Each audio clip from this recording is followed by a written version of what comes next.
Now, the first of the two metrics that I want to discuss with you is the Net Promoter Score. So the Net Promoter Score is about how much are you willing to recommend something, a product or a service, to your friends. Now, this is something that's really quite often used nowadays in customer surveys. It's really quite common, and it is because sometimes if you ask people how much they like your product, if they would buy it, or if they would buy it again, or if they want to keep using it, sometimes they give socially desirable answers. Sometimes it's not even about social desirability, but more about changing a habit. And that's something that's not very conscious for many people, but it's very hard to develop that habit in a sustainable way for a new product. It's very hard to change that behavior.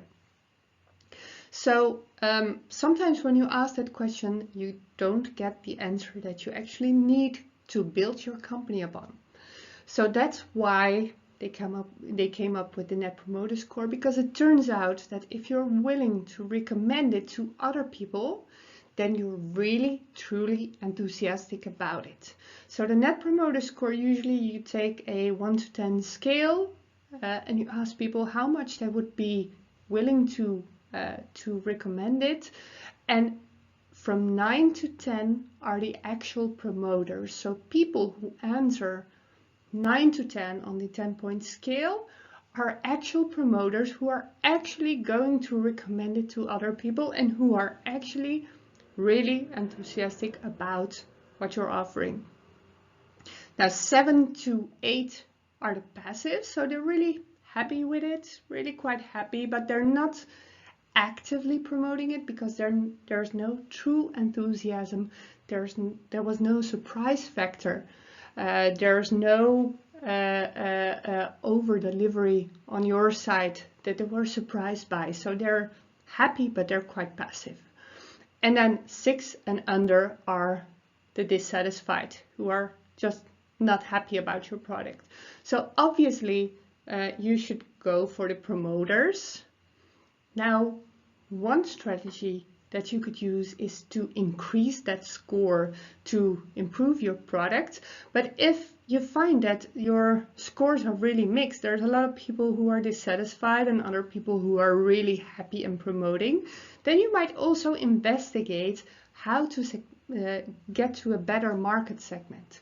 So you might need to segment your market a little bit more, get to know your ideal customer, and get to know the common characteristics of the people who are the promoters actually, in order to define your market segment a lot better. And you will find that once you get that segment right, then it's also easier to find more early adopters and to get to the bigger market faster as well, just by making your product better for that specific group who is really enthusiastic about it.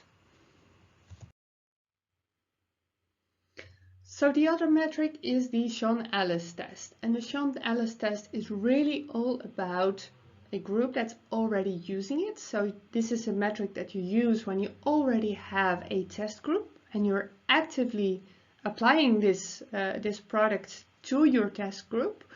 And then you're asking people, how much would you miss this? How disappointed would you be if you wouldn't be able to use it again? So you might give them like a 1 to 10 scale as well. You might give them some feedback opportunity or something like that, just in order to find out how much people will miss it. And again, you could opt for improving your product based on the feedback that you get. You could also opt for segmenting your market better in order to serve your ideal customers better. So define common characteristics of the customer segment that's your ideal client, and then get the product better for them in order to get like the best product for them instead of a mediocre product for everybody.